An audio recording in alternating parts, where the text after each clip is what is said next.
Bonjour tout le monde. Alors, vous voyez présentement, je suis au parc de la Rivière-aux-Sables. Et pour quelle raison j'ai choisi cet endroit? C'est parce que le thème cette semaine sur la grande réflexion, ça va être les infrastructures récréatives et sportives. Alors ici à Saguenay, on veut vraiment se développer et il y a plusieurs projets qui sont dans l'air. Hein. On a entendu parler beaucoup justement de ce fameux parc de la Rivière-aux-Sables depuis au-dessus de 10 ans qu'on veut vraiment améliorer ce parc-là et malheureusement, ça semble vouloir traîner en longueur. Alors, je tiens à savoir, est-ce que pour vous, c'est une priorité, ce parc ici à Jonquière? Est-ce qu'il y a d'autres priorités également dans les infrastructures récréatives et sportives qui sont importantes pour vous?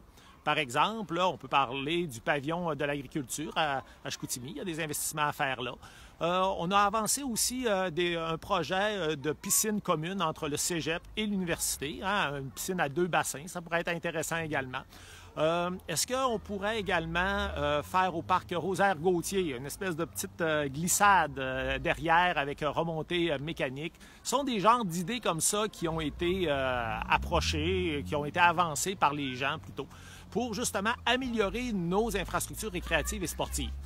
Je tiens à vous dire tout de suite, on ne parlera pas vraiment de l'amphithéâtre comme tel parce que ça va faire le sujet d'un des 10 thèmes, l'amphithéâtre, parce que, bon, déjà, là, les deux candidats à la prochaine élection, c'est-à-dire Mme Néron et M. Serge Chimard, se sont positionnés en faveur d'un amphithéâtre. Alors là, on va voir si ça correspond vraiment aux aspirations de la population.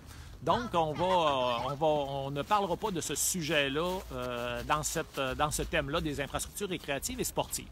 Donc, si vous avez des idées, des priorités, hein, je pense encore, entre autres, au Mont-Fortin, je pense à la baie, le corridor de la Rivière-à-Mars, piste cyclable, il y a également le terrain de la console aussi. Est-ce qu'il y a des choses à faire avec ça? Donc, tout ce qui touche les infrastructures récréatives et sportives. Alors, j'attends vos suggestions, vos commentaires, comment financer ça. Si vous voulez parler également du soccer dome aussi, hein, c'est un investissement majeur également.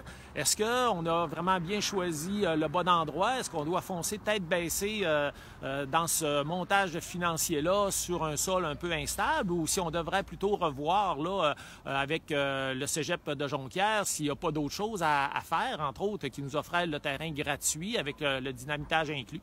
Alors, j'attends vos suggestions. On va débattre cette semaine à la grande réflexion des infrastructures récréatives et sportives. Merci, au revoir.